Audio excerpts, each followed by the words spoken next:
வணக்கம். நாளைக்கு சனிக்கிழமை சாயந்தரம் 6 to 9 பிள்ளையார் சதுர்த்தி. அது பாட்டுக்கு பிள்ளையார் அந்த சைடு போட்டோம். நம்ம இந்த சைடு வந்து ஜோஹோ மீட்டிங் வச்சுருக்கிறோம். 10 ரூபா சார்ஜ் பண்ணுறோம், ரைட்? அண்ட் இந்த இதில் வந்து எந்த விதமான சேல்ஸ் கிடையாது. இது பண்ணதுக்கப்புறமா இதெல்லாம் வாங்குங்கன்றது நம்மள எந்த சேல்ஸுமே கிடையாது. ஒன்று. ரெண்டாவது, மார்க்கெட்டை பற்றி ஃபுல்லாக டிஸ்கஸ் பண்ண போகிறோம். செக்டோரியல் அனாலிசிஸ் பண்ணுவோம். எந்தெந்த செக்டர் என்ன மாதிரி சிச்சுவேஷன் இருக்குன்றது பார்ப்போம். என்ன ஸ்டாக்கை வந்து நம்ம எக்ஸிட் பண்ணலாம், என்ன ஹோல்ட் பண்ணலாம், எதை பை பண்ணலான்றது டெசிஷன்ஸ் நம்ம எடுக்கலாம். ஒன்று.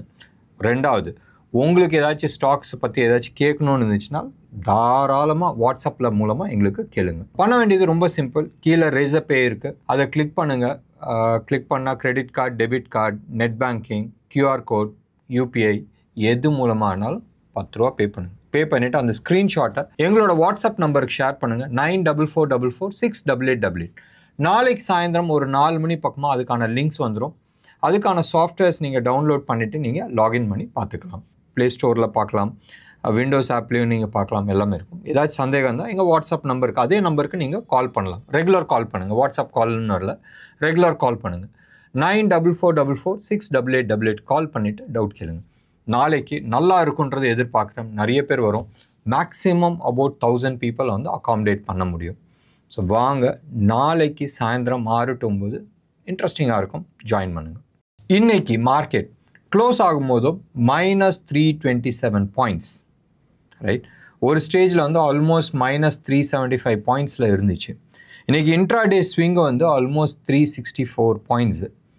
ஞாபகம் வச்சுங்க, போன வாரம், ரைட், US டவ் ஜோன்ஸை வந்து, டவ் ஜோன்ஸ் விடுங்க, S&P எடுத்துங்க, இல்லை நாஸ்டாக் எடுத்துங்க, எது வேணால் எடுத்துங்க, ஒரு உச்சத்தை பார்த்துட்டு அங்கேருந்து கீழே விழுந்துச்சு. ஒன்று. அடுத்த 2 நாள்லேயே மறுபடியும் மேலே போச்சு. இந்த வாரம் வந்து உங்களுக்கு மண்டே அன்னைக்கு லேபர் டே, அவங்களுக்கு லீவ் வந்துச்சு. டியூஸ்டே, வெனஸ்டே வந்து ஒரு மேலே போயிட்டு மறுபடியும் வந்து கீழே விழுந்துச்சு. ப்ரீவியஸ் ஹையை வந்து டச் பண்ணல. நேற்று வந்து விழுந்துச்சு, ஓரளவுக்கு விழுந்து மறுபடியும் மேலே போச்சு. அந்த அளவுக்கு பெருசாக கிடையாது.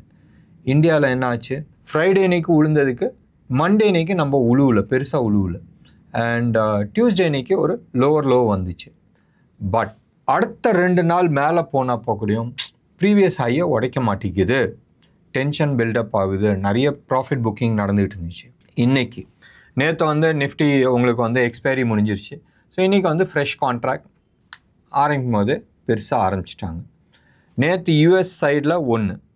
ரெண்டாவது வந்து US ரிசெஷன் ஆகிடுமோன்றது டெக்னிக்கலாக நிறைய பேர் கால்குலேட் பண்ணாங்க. அதாவது சாவு நிச்சயம், ரைட்டாக நம்ம அப்படியே எடுத்துக்கலாமே. ஆனால் என்னைக்குன்றது தெரியாதுன்ற மாதிரி இருக்குது. செத்து போனால் ஒன்றும் பிரச்சனை இல்லை, நீங்கள் எப்படி எடுத்து போகிறாங்க. அடி வாங்குறாங்க, அடி நிச்சயம். இன்றைக்கா நாளைக்கா 10 நாள் கழிச்சான்றது தான் பிரச்சனை. இதுதான் கால்குலேஷன்ஸ் ஓடிட்டுருக்கு. அதை அவாய்ட் பண்ண முடியாதுன்ற ஒரு சூழ்நிலை இருக்குது. ஸோ ரிசெஷன் இந்த வருஷம் கடைசியாக நிறைய பேர் வந்து சொல்கிறாங்க ப்ராபபிள் இந்த குவார்ட்டரில், ஃபைனல் குவார்ட்டரில் வந்து ரிசெஷன் ஆரம்பிக்கிறதுக்கான பாசிபிலிட்டிஸ் நிறையா இருக்குது. நிறைய பேர் வந்து யூஎஸில் வந்து அடுத்த வருஷம் வந்து ரிசெஷன் இருக்கலாம்ன்ற மாதிரி ஒரு ப்ரிடிக்ஷன்ஸ் போயிட்டுருக்கு. ரிசெஷன்றது அமெரிக்கா ஆர் வெஸ்டர்ன் வேர்ல்டு வந்து எப்படி ஒர்க் பண்ணுவாங்கன்னா ரிவர்ஸில் வந்து ஒர்க் பண்ணுவாங்க, ரைட்? இந்த வருஷம் நான் வந்து இவ்வளோ க்ரோ ஆவேன், ஸோ இவ்வளோ க்ரோ ஆகிறேன்னு சொன்னால் இதுதான் வந்து என்னோடய எக்ஸ்பென்ஸு, ரைட்? இதுதான் ஏன் லாபம்ன்றது பிளான் பண்ணிட்டு போவாங்க. அதே இது இல்லை நெகட்டிவ் சைடில் போகுதுன்னா இதுதான் வந்து என்னது மைனஸ், இவ்வளோ வந்து மைனஸ் ஆக போகுது, இதனால் எனக்கு இவ்வளோ லாஸ் வரலாம், இல்லை போன வருஷம் ப்ராஃபிட்டோட இவ்வளோ கம்மியாக வரலாம். அப்போ இவ்வளோ கம்மியாக வருதுனால் இவ்வளோ ஆளுங்களை எடுங்கன்னு சொல்லிட்டு ஆரம்பத்திலே கட் பண்ணி விட்ருவாங்க. So they work on a reverse model. So அப்படி இருக்கும் போதும் எவ்வளோ பேத்துக்கு வேலை போகுதுன்றது பார்க்க வேண்டிய ஒரு விஷயம். இன்றைக்கி நான் ஃபார்ம் டேட்டாஸ் வந்துச்சு, அந்த அளவுக்கு பாசிட்டிவாக இல்லை. பார்க்கலாம் இன்றைக்கி வந்து US மார்க்கெட் எப்படி பர்ஃபார்ம் பண்ண போகுதுன்றது பார்க்கலாம். பட் டெக்னிக்கலாக நிஃப்டியை பொறுத்த வரைக்கும் நம்ம நேற்றே வந்து சொல்லியிருந்தோம், முந்தா நேற்றும் சொல்லியிருந்தோம், 25,000 உடைக்காத வரைக்கும் ஒன்றும் பெரிய நெகட்டிவ் கிடையாது. ஒன்று. ரெண்டாவது வந்து அட்லீஸ்ட் 1 டே பிலோ வந்து இருக்கணுன்றது நம்ம சொல்லியிருந்தோம். வீக்கெண்டு ஃப்ரைடே இன்றைக்கி வந்து கீழே இறக்கி க்ளோஸ் பண்ணியிருக்கிறாங்க.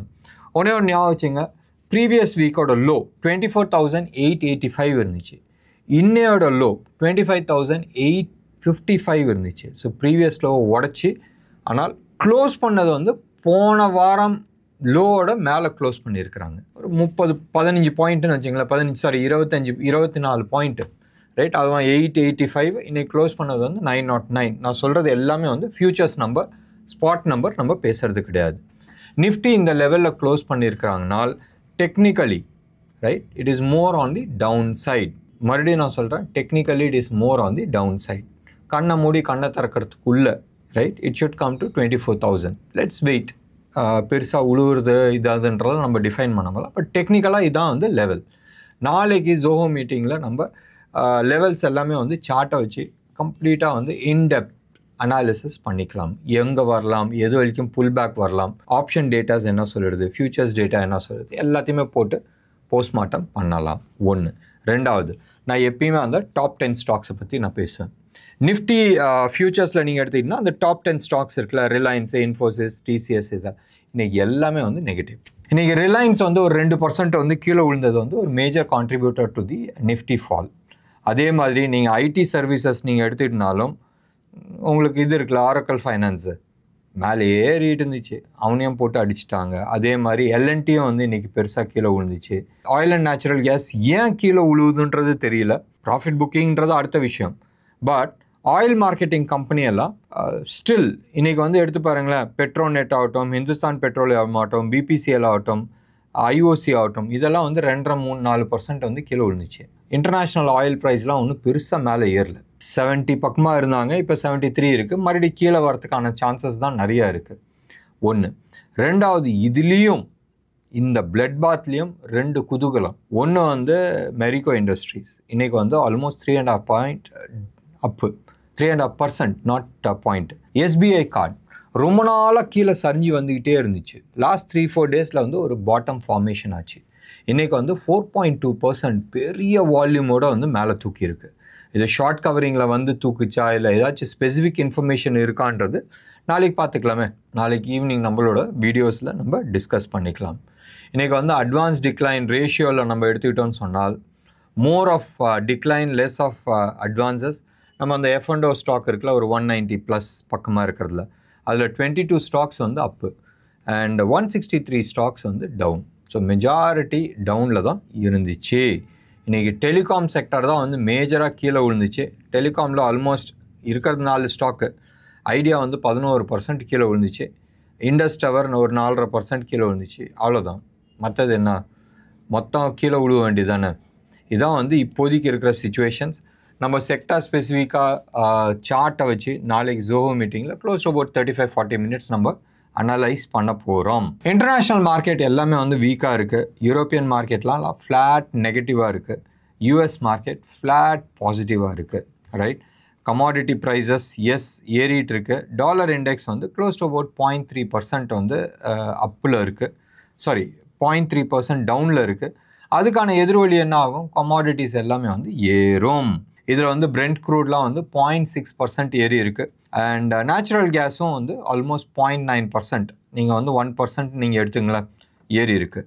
சில்வர் எஸ் கொஞ்ச நேரத்துக்கு முன்னாடி நல்லா ஏறி இருந்துச்சு, இப்போதைக்கு கீழே இறங்கி இருக்கு. ஆனாலும் பாசிட்டிவ் சைடில் தான் நிற்கிது. நீங்கள் வந்து இந்தியன் கோல்டு நீங்கள் எடுத்துட்டிங்கன்னா 24 கேரட், நம்ம அதுதான் எப்பயுமே நம்ம பேசுகிறோம். ஜிஎஸ்டி ரேட்டோட சென்னையில் வந்து 7,400 7,420 ரேஞ்சில் ட்ரேட் ஆகிட்டுருக்கு. சில்வரை பொறுத்த வரைக்கும் 86,000 லெவலில் வந்து ட்ரேட் ஆகிட்டுருக்கு. இது 999 குவாலிட்டி சில்வர். ஸோ மார்க்கெட்டில் வந்து எதுவும் பெரிய மூவ்ஸ் நம்ம வந்து சஜஸ்ட் பண்ண வேணாம். நாளைக்கு யூடியூப்லேயும் சரி ஜோஹோ மீட்டிங்லேயும் சரி இன்டெப்த் நம்ம ஓரளவுக்கு அனலைஸ் பண்ணிக்கலாம். இன்றைக்கி மோர் ஆஃப் ஏ போஸ்ட்மார்ட்டம் தான் நம்ம சொல்லலாம், போஸ்ட் மார்க்கெட் அனாலிசிஸ் தான் நம்ம சொல்லணும். அண்ட் இந்தியா விக்ஸை பொறுத்த வரைக்கும் ஒரு 7.11% வந்து ஏறி இருக்குது. இன்றைக்கி தான் வந்து எஸ் மார்க்கெட்டில் அப்படி லேசாக அப்படி பயம் வந்திருக்கு. இப்போயும் ஒன்றும் விக்ஸு பெருசாக ஏறல, 15.22 பாயிண்ட்ஸில் தான் இருக்குது. எஸ் 15க்கு மேலே இருக்குன்றது சந்தோஷப்படலாம். ஏன்னு சொன்னால் 15க்கு மேலே இருந்துச்சுனால் ஆப்ஷன் ப்ரைஸிங்ஸ் ஓரளவுக்கு வந்து ட்ரேட் ஆகிறதுக்கான நிறைய சான்சஸ் இருக்குது. என்ன நேயர்களே, இன்னைக்கு ப்ரோக்ராம் உங்களுக்கு பிடிச்சிருந்துச்சுன்னா லைக் பண்ணுங்கள், ஷேர் பண்ணுங்கள். டெஃபினட்டாக உங்களோட கமெண்ட் பாக்ஸில் கொடுங்க. நன்றி, வணக்கம்.